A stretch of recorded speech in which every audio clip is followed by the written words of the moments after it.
In the very same court that on Monday passed a death sentence on 529 supporters of ousted President Mohamed Morsi. They had previously stormed a police station in Upper Egypt, leaving one officer dead.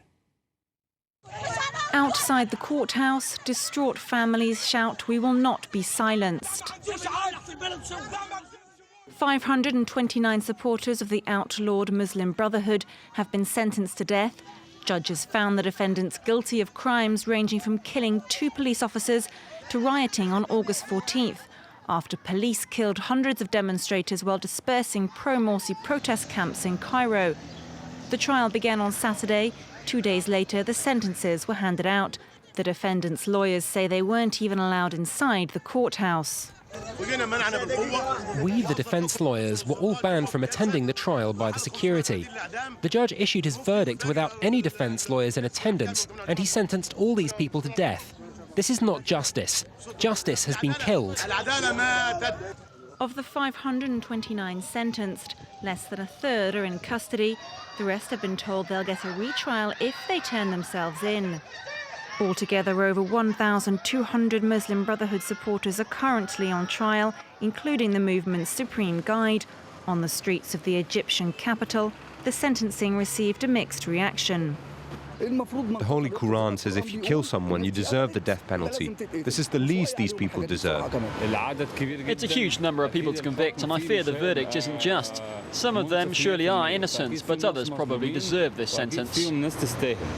Egyptian authorities have been cracking down on the Muslim Brotherhood since former President Mohamed Morsi was ousted by the military in July.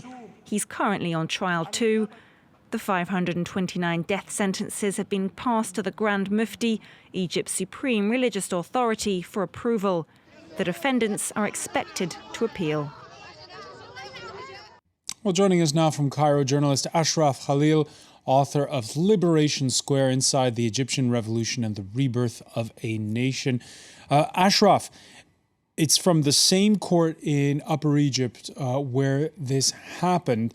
Tell us, is this zeal on the part of a judge, or did the orders come from above? It's unclear, and the way that modern Egypt is working, both possibilities are in play, and that this could very well be orders coming down either from the military, from the executive branch, or perhaps within the senior judges who have their own sort of very disciplined structure and set culture within themselves, or this could be one individual judge. It's the same judge today as it was yesterday in the sentence, as you said. So this could be one individual judge who is seeking to send a message to the Muslim Brotherhood, or perhaps seeking to curry favor with his superiors. Both are within the realm of possibility, given the current power dynamics in Egypt. How do those power dynamics play out in Upper Egypt, where this happened?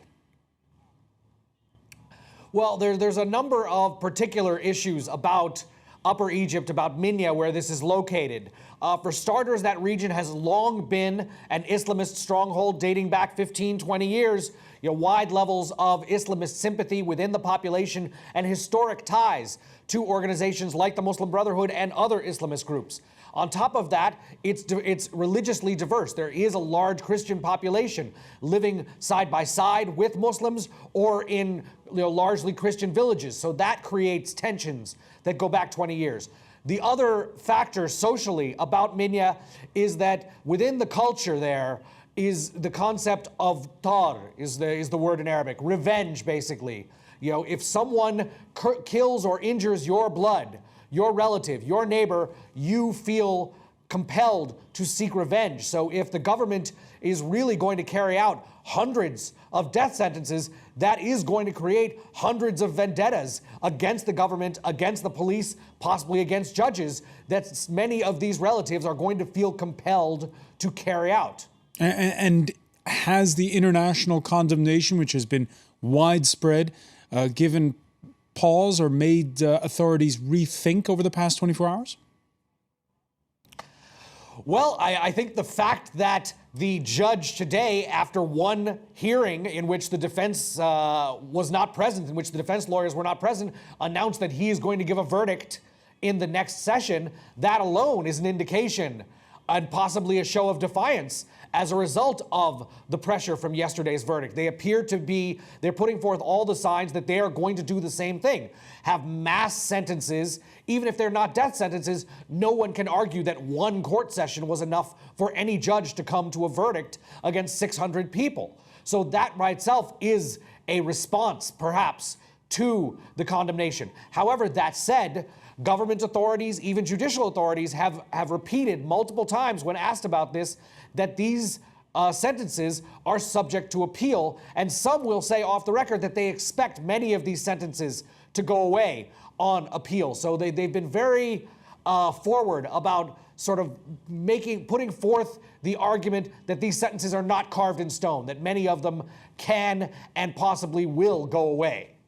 At the outset of our discussion, Ashraf, you mentioned the possible scenarios and that how these sentences came about. There's the notion, I know, in Egypt of what they call the deep state. That is to say, this nebulous between the bureaucracy, the political decision makers. Is that where the fault lines lie? Is it the Muslim Brotherhood versus the deep state, or is this a wider fight? It is partially the Muslim Brotherhood versus the deep state, but there's also a smaller and more specific and very bitter fight in the backdrop of this, and that is the Muslim Brotherhood against the Egyptian judiciary.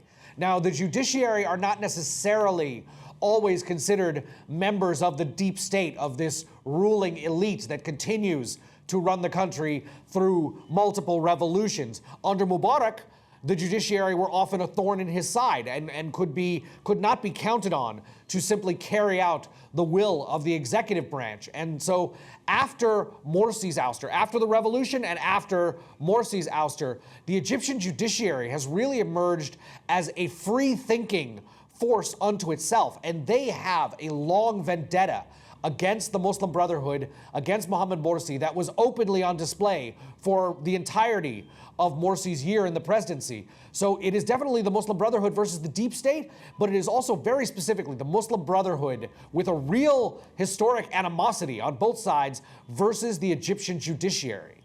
And Field Marshal Sisi, who, let's not forget, was named defense minister by Mohamed Morsi, where does he stand on all of this in his probable bid for president? He is strategically above the fray when it comes to these court verdicts and many of the other court verdicts that are rolling through Egypt seemingly on a daily basis, in that he and all other government officials have been very disciplined in their talking points about saying that this is an independent judiciary that is operating without interference, and for them to even comment on the subject would be a violation of the sovereignty of the Egyptian judiciary. So they, very clearly and in unison, as Sisi and all other members of the government are essentially waving that flag of the independence of the judiciary and saying that it wouldn't do for them to even express an opinion, much less attempt to influence the process. And finally, do you expect these verdicts to be overturned on appeal? It seems extremely likely that the vast majority of these sentences will be, if not, outright overturned or reduced away from death penalties to jail sentences, somehow lightened, because and that is where the condemnation, the international condemnation, will begin to show an effect, if it does, during the appeals process, not during this front end of things. But yes, there is a widespread expectation that for a variety of reasons and through a variety of potential mechanisms, that very few, possibly none of these death sentences will actually be carried out. It is, to a large extent, a symbolic message being sent. The question is, who exactly is sending it? All right, and we'll continue to probe it. Ashraf Khalil, many thanks for joining us there from Cairo. Stay with us, much more to come here on France 24. At the bottom of the hour, we're going to be speaking exclusively with Jimmy Carter's former national security advisor, political scientist Zbigniew Brzezinski. We'll be asking him, is the West handling Vladimir Putin the right way? Stay with us.